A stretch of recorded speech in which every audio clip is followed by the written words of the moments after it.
बहुत समय पहले की बात है। झारखंड के एक छोटे से गांव कोयली बेरा में दो भाई रहते थे, आदित्य और अमन। दोनों एक ही मां की संतान थे, लेकिन स्वभाव में दिन रात का फर्क था। आदित्य बड़ा भाई था, तेज, चालाक, थोड़ा लालची और महत्वाकांक्षी। उसे हमेशा जल्दी अमीर बनने की चाह रहती थी। वहीं अमन छोटा था, शांत स्वभाव का, मेहनती, ईमानदार और बहुत ही सहनशील। उनके पिता राजेंद्र जी गांव के एक सीधे सादे किसान थे। उन्होंने अपने खेत, खलिहान और पुरखों की जमीन बड़ी मेहनत से संभाली थी। लेकिन दुर्भाग्यवश एक रात अचानक हार्ट अटैक से उनका निधन हो गया। उस समय अमन केवल 17 साल का था और आदित्य 23 का। राजेंद्र जी के गुजरने के बाद दोनों भाइयों के सामने जिम्मेदारियों का पहाड़ टूट पड़ा। मां कमला देवी हर रोज प्रार्थना करती थीं कि दोनों बेटे मिलकर काम करें और एक दूसरे का सहारा बने, लेकिन किस्मत को कुछ और ही मंजूर था। आदित्य ने तुरंत पिता की जमीन बेचने की बात उठाई। भाई, ये आप क्या कह रहे हैं? हम भला अपने पिताजी की उस जमीन को कैसे बेच सकते हैं? यह हमारे पूर्वजों का आशीर्वाद है, और भला आशीर्वाद कोई बेचता है क्या? तू नहीं समझेगा छोटे। तुझे क्या लगता है गांव में इस छोटे से खेत से क्या होगा? हम अगर इस गांव में रहे तो गरीबी हमारा मुकद्दर बन जाएगी। मैं तो कहता हूं तुम भी मेरे साथ कोलकाता चलो, कोई बड़ा काम करते हैं। मैं बिजनेस करूंगा, तुम्हें भी किसी अच्छे काम में लगा दूंगा। गांव का घर खेत सब बेच देते। नहीं भाई, मैं आपके साथ शहर नहीं आ सकता। इस गांव से, यहाँ की मिट्टी से मेरी बहुत सारी यादें जुड़ी हुई हैं। मैं इन्हें छोड़कर कहीं नहीं जाऊंगा। अमन को बुरा लगा। वह खेतों से बहुत जुड़ा हुआ था। उसके लिए वह मिट्टी मां के आंचल जैसी थी, लेकिन वह विरोध नहीं कर पाया। मां के आंसू देखकर उसने चुपचाप सिर झुका लिया। आदित्य ने पिता की आधी जमीन बेच दी और शहर चला गया। अमन गांव में ही रह गया। जो जमीन बची वही उसका संसार बन गई। उसने बैल जोते, खेत जोते, सब्जी उगाई और मां का ख्याल रखा। उधर शहर में आदित्य ने पिता की दौलत से व्यापार शुरू किया। शुरुआत में उसने खूब पैसा कमाया। पार्टी, शोहरत, गाड़ियां, शहर की चमक दमक में वह पूरी तरह डूब गया। वो गांव वापस आता तो दिखावे के लिए बड़े बड़े कपड़े पहनता, मोबाइल लहराता और अमन की मेहनत का मजाक उड़ाता। अरे ओ गवार, तू अभी भी उसी गंदे कीचड़ से सने खेत में घुटनों तक ढंसा हुआ है क्या? तुझे अब भी मिट्टी में ही अपनी किस्मत ढूंढनी है? देख जरा मेरी तरफ। मैं अब शहर में रहता हूं, एसी में बैठता हूं, चमचमाती गाड़ियों में घूमता हूं, सूट बूट पहनता हूं, बड़ी बड़ी पार्टियों में जाता हूं, और तू अब भी वही पुरानी धोती, वही फटी बनियान, वही गोबर की गंध। मैं तेरे लिए शहर में बढ़िया काम दिला सकता हूं। तुझे बस यह देहाती छोड़ना होगा। खेत खलिहान को भूल जा। धोती उतार, सूट पहन, चल मेरे साथ। तू भी इंसान की तरह जीना सीख जाएगा। यहां कीचड़ में पसीना बहाने से अच्छा है शहर में कोई काम कर। वैसे तुझे कोई बहुत अच्छा काम तो नहीं मिलेगा, क्योंकि शहर में मंद बुद्धि लोगों की जरूरत नहीं है। लेकिन तू मेरा भाई है, तो मैं तुझे कोई ना कोई काम दिला ही दूंगा। अमन बस मुस्कुरा देता। उसे अपने खेत की मिट्टी से जो लगाव था वो कोई नहीं समझ सकता था। पर समय सबका हिसाब रखता है। शहर की चकाचौंध ने आदित्य को पूरी तरह बदल दिया था। वो अब वही पुराना गांव का लड़का नहीं रहा था, जो पिता की छड़ी से डरकर खेतों में हल जोतता था। अब उसके पास एक मोबाइल कंपनी का छोटा फ्रेंचाइजी बिजनेस था, जिसमें उसने पिता की जमीन बेचकर पैसा लगाया था। शुरुआत में मुनाफा हुआ, और यही मुनाफा उसके घमंड की पहली सीढ़ी बन गया। हर 3 महीने में आदित्य गांव आता। वो मां से मिलकर 2 दिन रुकता और अमन का मजाक उड़ाता। अमन ने जो आधी जमीन बचाई थी उसी पर मेहनत शुरू की। खेतों में फसलें उगाईं, गाय भैंस पाली। वो दिन भर काम करता। आदित्य जब शहर से खूब कमाई करके गांव लौटा तो उसका रुतबा देखने लायक था। गांव में उसके वापस आने की खबर जैसे ही फैली, रिश्तेदार और परिचित उसे अपने घर बुलाने लगे। हर कोई चाहता था कि उसकी बेटी आदित्य की बहू बने। आखिरकार सरपंच सत्यम सिंह की नजर लगी उस पर। उनकी बेटी पिंकी एक सुंदर, नखरे वाली, शहरी सपनों से भरी लड़की, जो हमेशा महंगे लिपस्टिक और झुमकों में सजी रहती थी। देखा तूने, सरपंच अपनी बेटी से मेरा विवाह करना चाहता है। इसे कहते हैं 5 उंगलियां घी में। सरपंच की बेटी से ब्याह करके तो मैं और भी अमीर हो जाऊंगा। और वह देखने में भी खूब सुंदर है। मुझे तो वह पहले दिन से ही पसंद है। आदित्य को पिंकी पसंद आई। उसे लगा कि ऐसी बहू से उसका रुतबा और बढ़ेगा। जल्दी ही दोनों का विवाह हो गया। उधर अमन चुपचाप अपने खेत में जुटा रहा। उसकी नजरें आसमान नहीं, धरती पर टिकी थीं। मां कमला देवी अब बूढ़ी हो चली थीं, लेकिन अमन की देखभाल ने उन्हें कभी अकेलापन महसूस नहीं होने दिया। कुछ ही महीनों बाद अमन ने भी विवाह कर लिया। उसकी पत्नी थी तारा, गांव के एक गरीब मजदूर की बेटी, जिसकी मां का वर्षों पहले निधन हो गया था। तारा ज्यादा पढ़ी लिखी नहीं थी, लेकिन उसमें आत्मसम्मान, ममता और परिश्रम की सच्ची चमक थी। शादी के बाद तारा और अमन का जीवन साधारण था, पर संतोष से भरा। सुबह जल्दी उठकर खेत जाना, दोपहर में घर लौटकर मां की सेवा करना, यही उनका सुख था। अब दोनों भाइयों की जिंदगी अलग अलग रास्तों पर चल रही थी। देखो जी, मुझे नए गहने चाहिए। इतने सालों से वही 2 सेट पहनकर बोर हो गई हूँ। सब लोग हंसते हैं कि तुम्हारी बीवी एक ही झुमका लेकर हर फंक्शन में आ जाती है। और सुनो, इस हफ्ते पार्लर भी जाना है, बाल कटवाने हैं, फेशियल करवाना है, शादी का सीजन है। अच्छा, दिखना तो बनता है ना। अरे हाँ, माँ के घर अगले महीने शादी है, 4 दिन का फंक्शन है। मुझे कम से कम 3 नए ड्रेस चाहिए, एक मेहंदी के लिए, एक संगीत के लिए और एक शादी के दिन। और नई चप्पल भी, पिछली बार वाली चप्पल टूट गई थी। पिंकी, जरा मेरी भी सुन लो। पिछले 3 महीने से दुकान में कुछ खास कमाई नहीं हो रही। उधार चढ़ता जा रहा है, ग्राहक आते ही नहीं, माल लाने के पैसे नहीं हैं। और तुम हो कि बस मांग पर मांग किए जा रही हो। हर रोज यह सोचकर निकलता हूं कि कुछ अच्छा होगा, कुछ बिकेगा, कुछ आमदनी होगी। लेकिन जब शाम को खाली हाथ लौटता हूं तो तुम्हारे यह नए गहने, पार्लर और कपड़ों की बातें मेरे दिल में चुभती हैं। क्या तुम नहीं देखती कि मैं कितना टूटा हुआ हूं अंदर से? मैं चाहता हूं कि तुम्हें सब कुछ दूं जो तुम्हारा मन करे, लेकिन इस वक्त मेरी हालत ही ऐसी नहीं है। पिंकी, थोड़ा साथ दो ना, थोड़ा सब्र करो। जब वक्त बदलेगा मैं खुद तुम्हारे लिए सोने का हार लेकर आऊंगा, लेकिन अभी नहीं। अभी सिर्फ मेरी मजबूरी है। वह सब मैं नहीं जानती। तुम भूलो मत, मैं सरपंच की बेटी हूँ। मेरे पिता ने मेरी सारी ख्वाहिशें पूरी की है। मुझे पता होता कि तुम कंगाल होने वाले हो तो मैं तुमसे कभी भी ब्याह न करती। मेरे लिए बहुत अच्छे अच्छे रिश्ते आए थे। पिंकी घर के किसी काम में हाथ तक नहीं लगाती। खाना नौकर बनाता, कपड़े धो भी ले जाता। जब पैसे थे तब सब ठीक चला, लेकिन जैसे जैसे नुकसान बढ़ा, नौकर भी चले गए। एक दिन वो भी आया जब बैंक ने दुकान सील कर दी, कार ले गई, घर नीलाम हो गया। आदित्य और पिंकी सड़क पर आ गए। पिंकी की सूरत से अब सारा श्रृंगार उतर चुका था। वो जिसे कभी खेत की मिट्टी से नफरत थी, अब उसी मिट्टी पर बैठकर आंसू बहा रही थी। अब हमारा क्या होगा?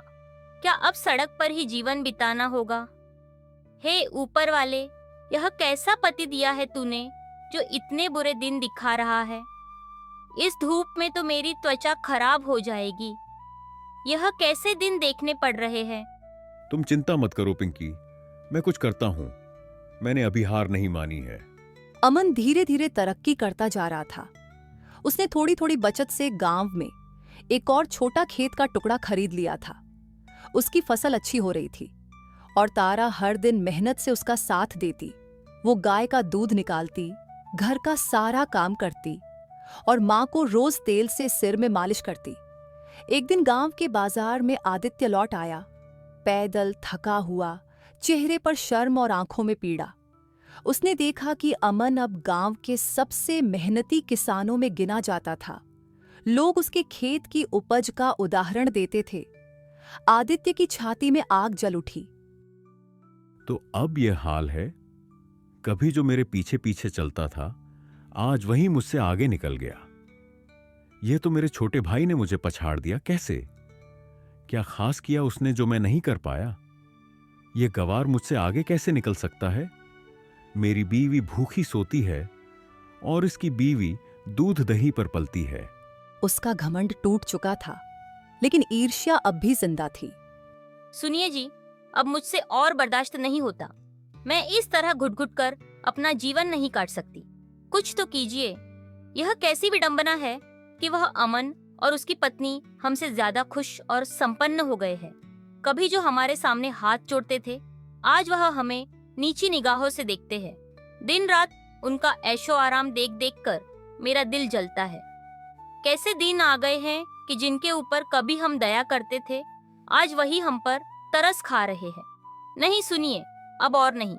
मैं उन्हें हमसे आगे बढ़ता हुआ नहीं देख सकती। कुछ कीजिए, कुछ भी कीजिए, वरना मैं तो घुट-घुट कर मर जाऊंगी। आदित्य दिन रात एक ही बात सोचता कि कैसे अमन को नीचे गिराया जाए, और तभी किस्मत ने एक मौका दिया। मां कमला देवी का देहांत हो गया। पूरा गांव मातम में डूब गया। अमन मां के अंतिम संस्कार में टूट गया, लेकिन उसने हर रस्म दिल से निभाई। आदित्य भी वहां खड़ा था। आंखों में आंसू तो थे, लेकिन दिल में। कुछ दिन बाद आदित्य तहसील कार्यालय गया और एक दलाल से मिलकर जाली दस्तावेज बनवाए।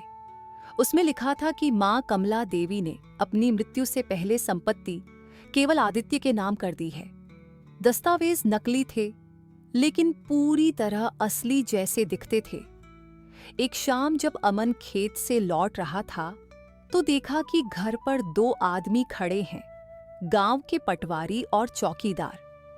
आदित्य ने सबके सामने कागज लहराते हुए कहा, देख अमन, यह रहा वसीयतनामा।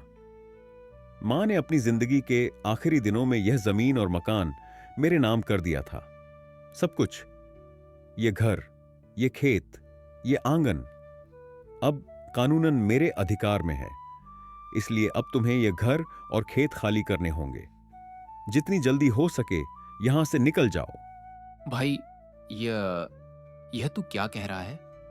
तू ऐसा कैसे कर सकता है? माँ ने कभी ऐसा कुछ नहीं कहा था। उन्होंने तो हमेशा हमें बराबर का हक देने की बात की थी। तू जानता है माँ मुझे कितना प्यार करती थी।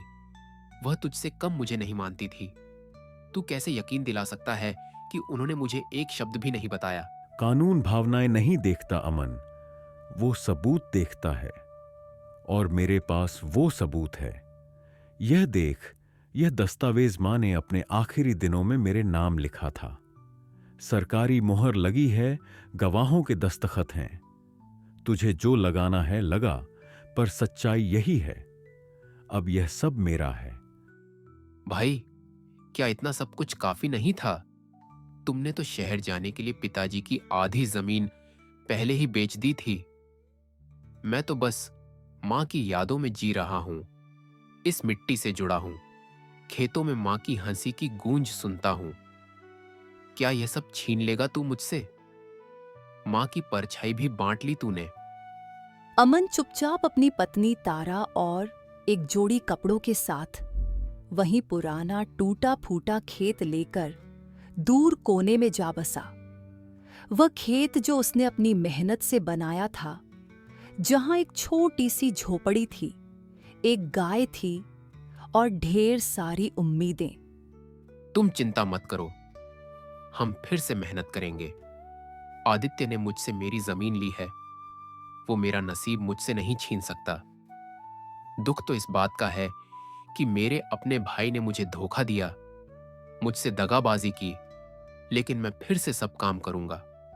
तुम देखना, बहुत जल्द हम गांव में अपना घर ले लेंगे। मुझे आप पर पूरा भरोसा है। आप मेरी चिंता मत करिए। इस समय हमें काम पर ध्यान देना होगा। वैसे भी यह झोपड़ी छोटी है, पर आपका मन तो बहुत बड़ा है। मेरे लिए यही काफी है कि मेरा पति एक ईमानदार और अच्छा इंसान है। मुश्किल के इस समय में मैं आपके साथ हूँ। हम इस बुरे समय को भी मुस्कुराकर पार कर लेंगे। अमन फिर से खड़ा हुआ। उसने फिर से मेहनत की, 2 गुनी मेहनत। तारा ने फिर से उसका साथ दिया, पूरी श्रद्धा और विश्वास के साथ। आदित्य ने जब फर्जी दस्तावेज बनवाए थे, तब एक बात भूल गया था। धोखे की नींव पर खड़ी कोई भी इमारत ज्यादा दिन नहीं टिकती। जिन दलाल से उसने वसीयत बनवाई थी उसका नाम था शंकरलाल, एक चालाक, लालची और असरदार दलाल जो पैसों के लिए कुछ भी कर सकता था। आदित्य ने उससे कहा था, तू पेपर बना दे, मैं तुझे बाकी पैसे बाद में दूंगा। पर जैसे ही शंकरलाल ने काम किया और पैसे मांगे, आदित्य ने टाल मटोल शुरू कर दी। भाई, अभी पैसे नहीं हैं। तू समझ मेरी बात को। मैं बाद में तुझे पैसे दे दूंगा। मैं कौन सा भागा जा रहा हूं? बाद में ले लेना, अभी फसल तो बेचने दो। लेकिन आदित्य, इस बात को पहले ही 2 महीने हो चुके हैं। मैं जानता हूं तेरे पास पैसे हैं। तू बहाना क्यों बना रहा है? मेरे पैसे लौटा दे। और वैसे भी तुझ जैसे इंसान पर भरोसा करना मुश्किल है। तूने अपने सगे भाई को नहीं छोड़ा तो मैं क्या चीज हूं?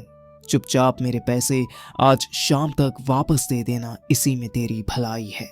धमकी देता है मुझे? तेरे जैसे बहुत देखे हैं मैंने।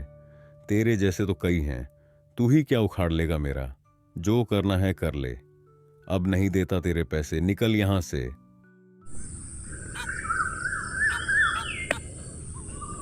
गांव की चौपाल में उस दिन पंचों की सभा बुलाई गई थी, क्योंकि गांव में जमीन को लेकर कई सवाल उठने लगे थे। आदित्य वहां सबसे पहले पहुंचा ताकि अपने झूठ को सच का जामा पहनाकर पेश कर सके। उसके चेहरे पर बनावटी आत्मविश्वास था। तभी वहां शंकरलाल आ धमका, सीधे दस्तावेज और सबूतों के साथ। उसने पंचायत के सामने फर्जी वसीयत के कागज, दस्तखतों की तुलना और तहसील से निकली असली नकल पेश की। सबके सामने उसने ऊंची आवाज में कहा, इन कागजों में जो दस्तखत हैं वह कमला देवी के नहीं हैं। मैंने खुद आदित्य के कहने पर यह बनाए थे और बदले में जो पैसे उसने मुझे देने का वादा किया था वह भी नहीं दिए। आज मैं अपने अपराध की सजा भुगतने आया हूं, लेकिन इस आदमी का असली चेहरा भी दिखाने आया हूं जिसने अपने ही सगे भाई से छल किया। पूरा गांव सन्न रह गया। आदित्य की बोलती बंद हो गई। उसकी आंखें भर आईं, ना शर्म से बल्कि डर से। पंचायत के मुखिया बोले, आदित्य, तूने न केवल अपने भाई को ठगा बल्कि अपनी मां की आत्मा को भी अपमानित किया। क्या तुझे एक पल के लिए भी अपने भाई पर तरस नहीं आया?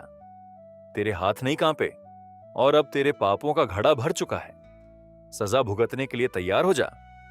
अमन को उसकी जमीन और मकान तत्काल वापस दिया जाए। आदित्य को गांव से बेदखल किया जाए ताकि वह दूसरों के लिए सबक बने। शंकरलाल को चेतावनी दी गई कि अगली बार किसी ग्रामीण के साथ ऐसा व्यवहार किया तो उसे भी सजा मिलेगी। और फिर आदित्य ने अपने जीवन में पहली बार सबके सामने सिर झुकाया। कोई बहाना नहीं, कोई तर्क नहीं। उसका झूठ, उसका घमंड और उसका स्वार्थ सबके सामने नंगा हो गया था। वो चुपचाप गांव से निकल गया, धूल भरे रास्ते पर चलते हुए। अब वो हर गांव में काम मांगता है। कभी मजदूरी करता है तो कभी भूखा सोता है। कोई उसे टिकाकर काम नहीं देता, क्योंकि उसकी बदनामी उसके आगे चलती है।